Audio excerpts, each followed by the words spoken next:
Hello বন্ধুরা, medicine বিষয়ক আলোচনা চ্যানেলে আপনাদেরকে আবারও স্বাগতম জানাচ্ছি। আজকে আমি আলোচনা করব যারা বেরোন 500 মিলিগ্রাম ক্যাপসুলটি খাচ্ছেন বা খেতে চাচ্ছেন, এই ট্যাবলেটটির প্রধান কাজ কি এবং কারা খেতে পারবেন এবং কারা খেতে পারবেন না, সম্পূর্ণ বিস্তারিত আলোচনা শুরুতে বলবো, আপনি যদি আমার চ্যানেলে নতুন হয়ে থাকেন তাহলে অবশ্যই চ্যানেলটিকে সাবস্ক্রাইব করে সঙ্গে থাকবেন নিত্য নতুন মেডিসিন সম্পর্কে জানার জন্য। বেরোন 500 মিলিগ্রাম ক্যাপসুলটি সাধারণত একটি ইউনানি মেডিসিন, যার মূল উপাদান হলো পুরোস মুকাব্বি ঘাস। পুরোস মুকাব্বি ঘাস একটি ইউনানি ঔষধ যার মূল কাজ হলো যৌন দুর্বলতা, শারীরিক দুর্বলতা ও স্নায়বিক দুর্বলতা নিরাময়ে ব্যবহৃত হয়। এটি শরীরকে শক্তি যোগাতে, টেস্টোস্টেরন হরমোন নিঃসরণ সহায়তা করতে এবং সামগ্রিক শারীরিক ও যৌন স্বাস্থ্য উন্নত করতে কার্যকর। সাধারণত বেরোন 500 মিলিগ্রাম ক্যাপসুলটি খাওয়ার 30 মিনিট পর আপনার লিঙ্গ লোহার রডের মতো শক্ত হবে এবং লিঙ্গের মাসল ও রগগুলো ফুলে মোটা হয়ে যাবে। বেরোন ক্যাপসুলটির প্রধান বৈশিষ্ট্য হলো টাইম ডিউরেশন বৃদ্ধি করা। প্রথমবার 25 থেকে 30 মিনিট সহবাস করতে পারবেন এবং 25 থেকে 30 মিনিটের আগে কোনোভাবেই বীর্য আউট হবে না। এই ওষুধটি বিভিন্ন প্রাকৃতিক ভেষজ উপাদানে তৈরি হওয়ায় এর পার্শ্ব প্রতিক্রিয়া খুবই কম।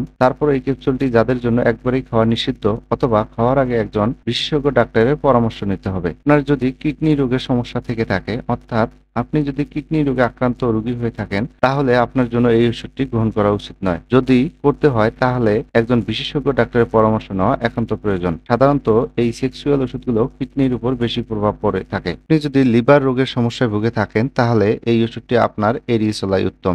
যাদের উচ্চ রক্তচাপ আছে, অর্থাৎ আপনার যদি উচ্চ রক্তচাপ থেকে থাকে অথবা আপনার রক্তচাপ স্বাভাবিকের চেয়ে কম বা বেশি ওঠানামা করে থাকে, তাহলে আপনার জন্য এই মেডিসিনটি এড়িয়ে চলাই ভালো। একান্তই যদি খেতে হয় তাহলে একজন ডাক্তারের পরামর্শ নিয়ে খাবেন। আপনার বয়স যদি 18 বছরের নিচে হয় তাহলে আপনি এই ওষুধটি কখনো খাওয়ার চেষ্টা করবেন না। এই ওষুধটি কোনো গর্ভবতী মহিলাকে খাওয়াবেন না, কারণ এই ওষুধটি সাধারণত একজন পুরুষের জন্যই ব্যবহৃত হয়ে থাকে। আপনি যদি হৃদরোগে আক্রান্ত হয়ে থাকেন তাহলে আপনার এই ক্যাপসুলটি খাওয়া একদমই উচিত নয়, কারণ এই ক্যাপসুলটি খাওয়ার পরে আপনার হৃদরোগের স্পন্দন বেড়ে যেতে পারে। এই মেডিসিনটি সাধারণত ইউনানি মেডিসিন বিক্রি করে এমন ফার্মেসিতে গেলে পাবেন। কেনার আগে অবশ্যই এর উৎপাদনের তারিখ এবং মেয়াদ উত্তীর্ণের তারিখ দেখে কিনবেন। আর এই মেডিসিন সম্পর্কে যদি আপনার কোনো মতামত থেকে থাকে তাহলে অবশ্যই আমাদেরকে কমেন্ট করে জানাতে পারেন। আমরা আপনার কমেন্টগুলো পরে অতি যত্ন সহকারে উত্তর দিয়ে থাকি। সবাই ভালো থাকবেন, সুস্থ থাকবেন। ধন্যবাদ সবাইকে।